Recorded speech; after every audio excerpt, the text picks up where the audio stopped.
Hey, it's PDB Games, where I learn lessons the hard way so you don't have to. And this week I'm learning, can I destroy Ganon once and for all? The first step to defeating the Demon King is going apple picking. And the first step to apple picking is, of course, causing a forest fire.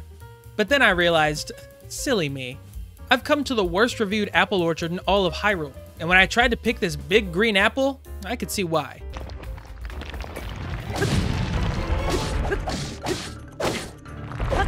So I decided to go to a much better reviewed orchard. This one is still a little controversial, because every once in a while a tree comes to life and kills a patron. But I find when you truly risk something for your apples, they taste that much sweeter. I also learned that if you stick a bunch of apples together and then use auto build, the game will just pick the apples for you. Now this is apple picking. If one apple a day keeps doctors away, I can't even imagine what this is going to do to a Demon King who doesn't even hold a single degree. Yeah, that castle looks fucked. It's almost like there's a deranged, almost as evil as me villain down there. And as I made my descent into the chasm beneath Hyrule Castle, it pretty much fit that billing. So this was the first time I've ever fought one of these guys. And it went about like you would expect. Ah! This motherfucker can teleport? Not anymore, he can't. This wasn't the ideal start to getting to Ganon, but we've dealt with worse. Continuing on the path wasn't much kinder to me.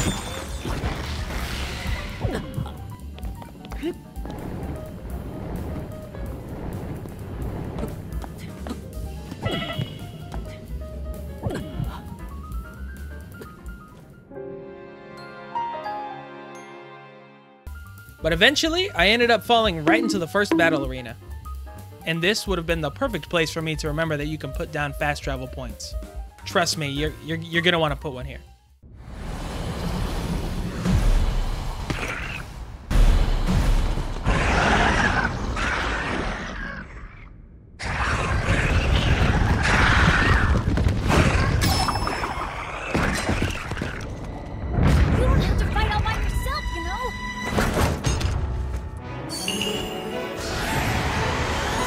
And to handle the 4 waves of initial baddies, I let the Doom music take control.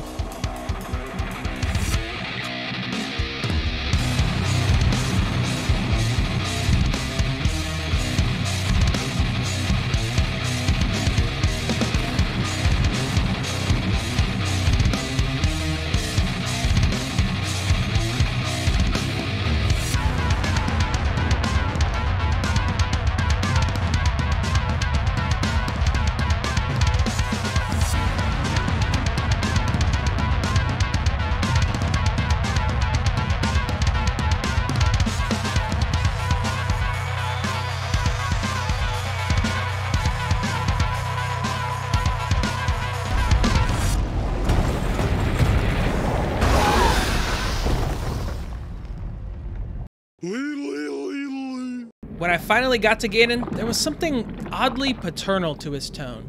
How disappointing. His title is The Menace Unleashed? You would think I'm Lance's wife because... I bet you folks don't have one of these.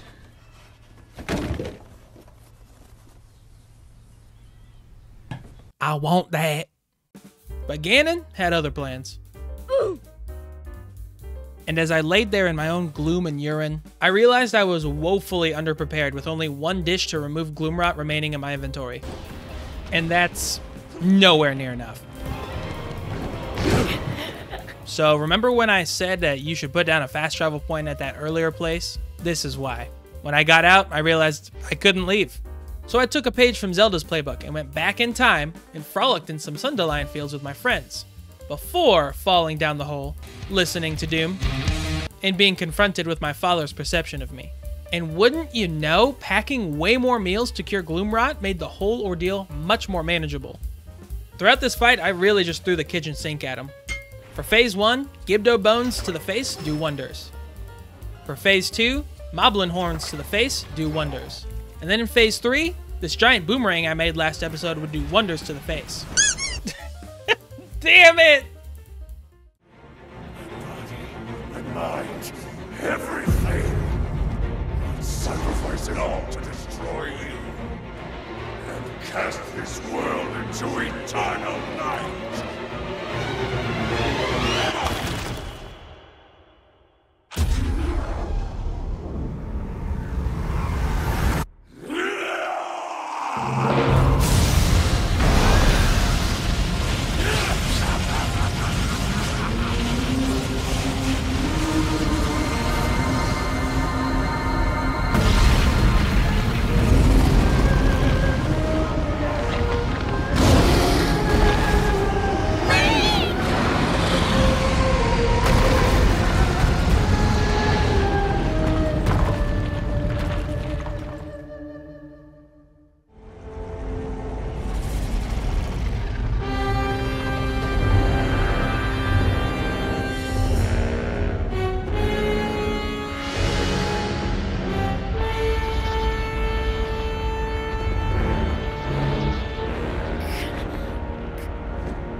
I'll take this moment to say I sputtered out of Breath of the Wild and have never played any other Legend of Zelda game, but man, I loved this.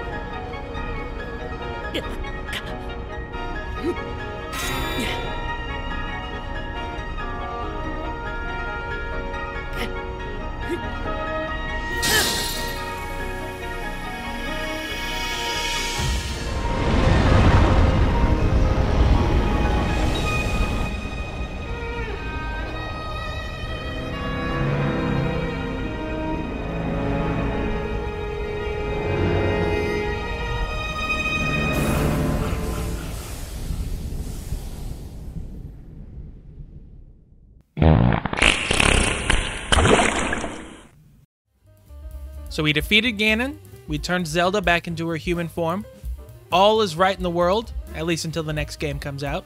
And that's it for our Tears of the Kingdom playthrough. We hope you enjoyed our hostile takeover of Hyrule. Now if you'll excuse me, I have some news to break to Zelda. Look at me, sure. Look at me, sure. I'm the captain now.